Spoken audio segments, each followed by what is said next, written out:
Bonjour à tous les amis, j'espère que vous allez bien les gars. Donc le bricolage se suit. Les amis, aujourd'hui ça va être une vidéo de soudure de composants bateau. Donc c'est-à-dire que là les amis, comme vous le voyez, on a plusieurs catégories de moteurs, plusieurs KV, plusieurs marques aussi de moteurs brushless bateau.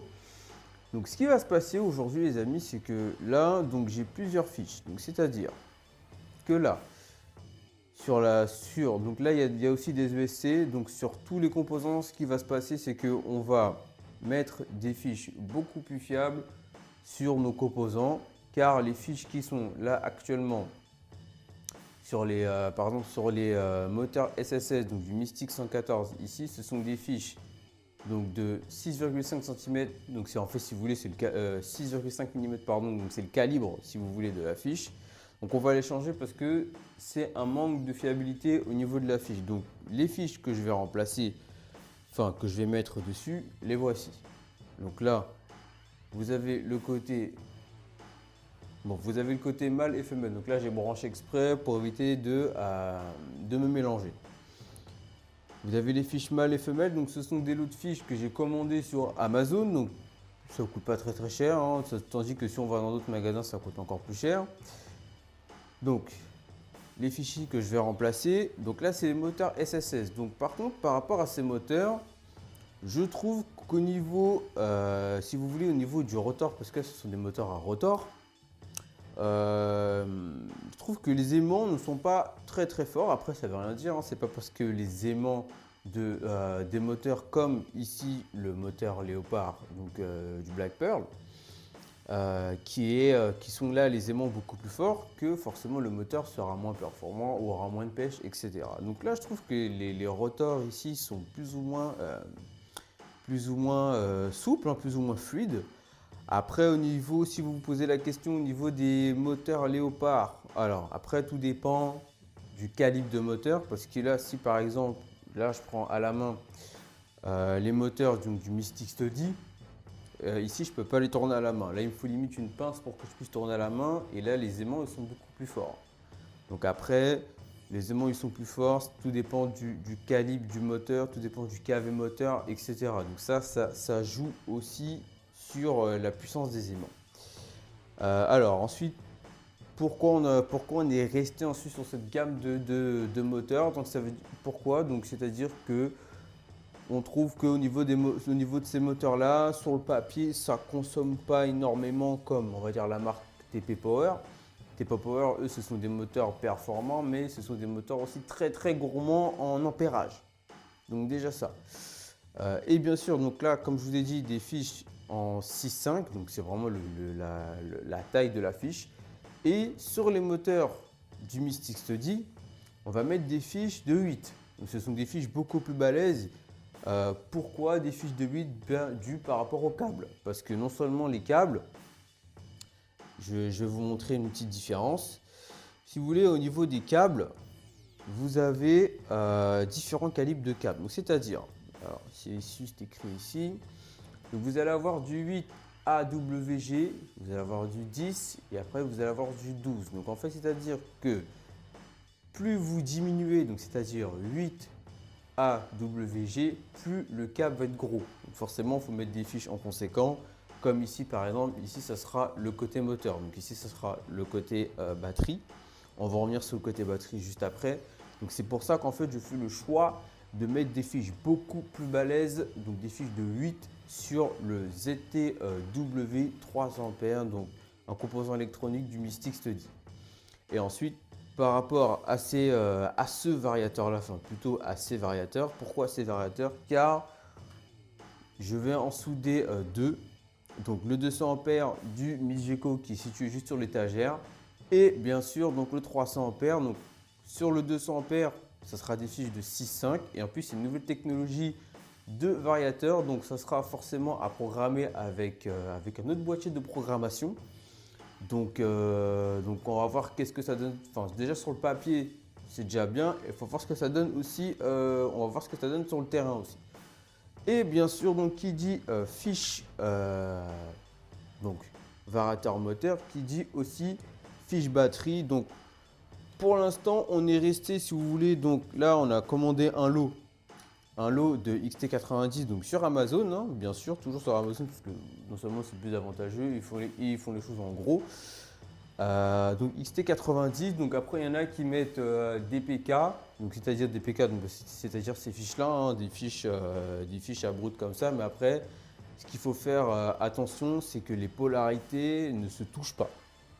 Même au niveau des polarités, donc pour les moteurs variateurs, c'est pas très grave, mais c'est plus pour les batteries. Il y en a qui, si vous voulez que je vous montre, ici, à ce niveau-là, qui mettent des DPK à ce niveau-là. Donc au niveau côté batterie, mais il faut faire très attention quand vous branchez.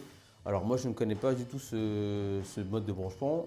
Dans l'équipe, on n'a pas l'habitude de ce mode de branchement. On est plus en Y ici. Il y a un pont, il y a deux fiches, on met deux batteries et nous, ça nous simplifie, si vous voulez, le fonctionnement, que ce soit bateau, que ce soit… Enfin, les voitures, c'est logique, mais même pour les bateaux, pour nous, ça reste plus simple. Donc bien sûr, qui dit soudure ici dit aussi éteint, eau à souder à disposition, troisième main, donc c'est très pratique aussi pour souder, fer à souder, de quoi nettoyer le fer à souder, tout ce qu'il faut, les pinces aussi pour maintenir les fiches batterie, de la gaine surtout. Alors après la gaine, je m'en servirai surtout pour les moteurs, pour les variateurs aussi, donc côté, alors c'est-à-dire côté moteur, là où le variateur est c'est-à-dire au niveau de ces câbles-là, hein, juste ici. Donc je m'en servirai plus de ce côté-là, ainsi ensuite pour les moteurs. Et bien sûr, donc je m'en servirai voilà, des gaines plus de ce côté-là. Mais après pour tout ce qui est batterie, donc en fait, on a en fait, si vous voulez, des caches. Donc des caches, des tout petits caches blancs en fait qui se clipsent en fait au bout de la fiche. Donc c'est-à-dire qu'il faut vraiment insérer le câble avant de souder, sinon après c'est un peu embêtant. Donc bien sûr, j'ai parlé du Migeco, donc il y a son variateur aussi à souder et il y a les moteurs aussi qui sont dedans, donc les moteurs Rocket qui ont un couple aussi. Alors bon, le frangin m'a montré un petit peu le niveau des aimants aussi des moteurs du Migeco qui eux au niveau des aimants sont aussi rejoignent un peu en fait le moteur du Black Pearl qui sont un petit peu plus résistants aussi. Donc voilà les amis, sur cela on va partir sur la soudure, donc c'est pas quelque chose de très compliqué mais je voulais partager ça avec vous. Sur ce on y va les amis, c'est parti.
Ça y est tout le monde, on a plié toutes les soudures qu'il y avait à faire sur les composants électroniques, tous les 7 moteurs brushless ainsi que les variateurs brushless.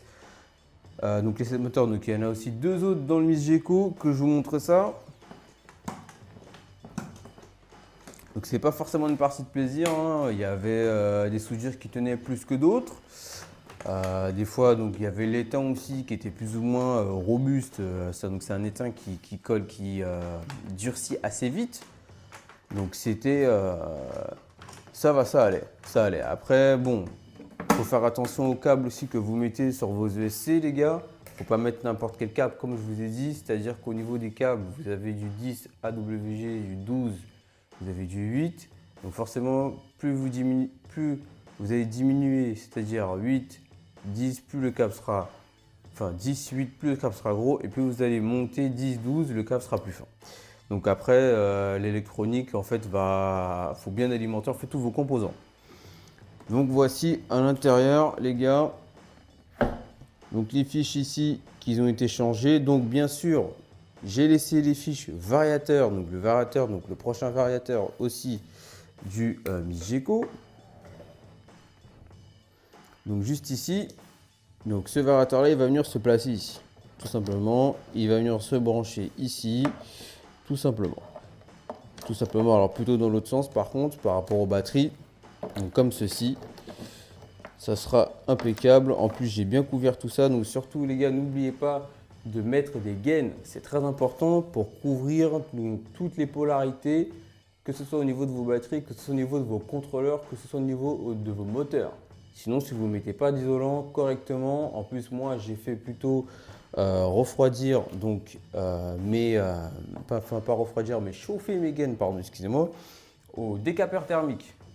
Car au décapeur thermique, c'est beaucoup plus propre parce qu'au briquet, donc c'est pas très propre, ça fait cramer l'isolant, donc la gaine thermique, et c'est pas bon du tout. C'est pas bon du tout. Donc là, les moteurs aussi du Mystic 114 qui ont été soudés. Donc pareil aussi, les fiches variateurs, j'ai laissé dessus pour éviter de les perdre aussi, effectivement. Donc comme ça, au moins, ça va plus vite. Le variateur du Mystic qui est juste là, ainsi que ces 2 moteurs. Donc 1090 kV, donc ça va envoyer clairement en 12S, et le moteur d'un de nos vétérans, donc c'est là, si vous voulez, quand je dis un vétéran, c'est-à-dire que c'est une coque de Genesis qui a été rebadgée Black Pearl, donc c'est une coque qui sera en 6S, donc c'est le gabarit de celle-ci, hein, sauf que dans le Black Pearl on sera en monomoteur. Donc là c'est un moteur de 4082 2200 kV, donc ça va envoyer fort. Ici on a des 4092 en 1850 kV, et là on a des 5692. Donc c'est vraiment, il y a vraiment un monde entre chaque moteur, et chaque moteur a sa puissance. Donc voilà les amis, surtout là on sera dans ce bateau là, dans le Miss Gecko, on sera en 2x8S, que je le précise bien. Et dans le Miss Gecko, il y a des 4082, donc des moteurs de la marque Rocket, donc, qui sont bien l'équivalent des moteurs Léopard. Bon après, sur les moteurs Rocket, les aimants sont un petit peu plus forts. Donc en 1650 kV, et il faudra trouver les bonnes hélices qui auront derrière. Donc on va partir sur une base de 50, et puis après on verra au niveau des réglages. Sur ce, tout le monde, je vous laisse sur cette fin de vidéo, sur tout ce long bricolage. Et écoutez, hein, je vous dis à la prochaine.